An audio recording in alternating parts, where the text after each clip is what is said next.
Hello everybody, welcome to FnB TV episode number 4. I am at Freida's Vineyard and Winery located in Cottonwood, Arizona, between two rows of the beautiful famous Malvasia Bianca with Ray. Ray, how are you, honey? I'm just wonderful. Pablo, this is showtime. This is harvest time, and this is when all of the efforts that have been put in by the vineyard people, the spraying, the pruning, fruit drop and so forth, is coming together today to produce the wine that you like so much. I can sit here for hours and talk to you about why I love wine and the fact that what's in that bottle is a sum of success, failures, dreams, hopes, desires. And aside from the fact that it engages the intellect, the emotions, everything, why is it that you're in this crazy business, my darling? Well, it's a love affair. It's a love affair with the grape. It's I think the 2 times of year that really excite me to the core is bud break, when the vines are just first coming out. It's like a miracle, and harvest, which is the sum total of a whole year of work, worry, care, prayer, please no more hail, etc. and so forth, that you finally then have the grape in your hand and you taste it and you crush it and you just know that it's going to be beautiful. They're my children. I have 2,000 vines and they're all my children. Well, you know what, Ray? I can tell walking these blocks. I mean, they're beautiful, healthy vines. I'm here holding some of the Malvasia. You taste one, it tastes just like lychee nuts. None of the wines that are produced here are necessarily the same as the year before.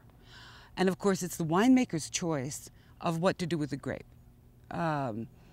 I have, of course, the Malvasia Bianca, which I love. This is I fantastic wine. have a Sangiovese free run, which I call Paradise Pink, which is a beautiful blush-colored wine, and it's strawberry light fruits. It's delicious. We've had a great deal of success with that one at FnB. Everybody loves that rosé. I have right now I have 07 Ray's Red, which is a blend. It's a sort of a super Tuscan type blend of Cabernet and Merlot. Sangiovese, of course, which gives it that wonderful perfume, and maybe a little bit of Petite Syrah in there, just maybe a dash. Okay, Ray, I gotta ask you a huge favor, honey. I'm dying to go pick some grapes. Can I? Will you please show me? Oh, absolutely. I adore the free labor. Absolutely. Right. Come right on, this honey. way. So right now we're in the Merlot block here at Freida's Vineyard, and Ray's gonna give me a little quick one-on-one on how to pick grapes. So my darling, tell me, what am I supposed to do? Pavle, cutting grape is a very simple thing, but you don't want to cut yourself. So when you cut the grape, you never cut where your eyes can't see, because you're sure enough to find your finger. Does that happen often, darling? Unfortunately, it happens more than I would like, especially Okay. when people are in a hurry. So you grasp the cluster right up at the top, cut, and drop. It's really... Now this is the Merlot block. These clusters Yes. look kind of little. Well, yes. This is what we want. We want a small grape that is going to have a high skin to pulp ratio, because, of course, the color and the flavor of the wine comes from this skin. And yes, you certainly need the pulp to produce the sugar, which will ultimately produce the alcohol. But the flavor of the grape and the flavor of the wine comes from this really small berry, you see? Beautiful. As compared to the Malvasia, which is a very large berry. These are perfect. These are just the perfect size and the perfect ripeness, because when you squeeze it, you can see that the seeds are brown. So when it comes time to pick, Ray, I know that you rely a great deal, of course, on science, but as part of the process, do you also use your taste, your palate to discern? Well, you do to an extent, yes. But what you look more for, that the seeds are dark and mature, and And of course, you use equipment to determine the sweetness. Your tongue is not ever going to really be as good as a piece of equipment that's going to tell you the amount of sugar that you do have in the grape. But yes, you do taste, and I've tasted a lot of grape, but you're looking for the phenolic ripeness that you need in order to get a good wine out of the grape.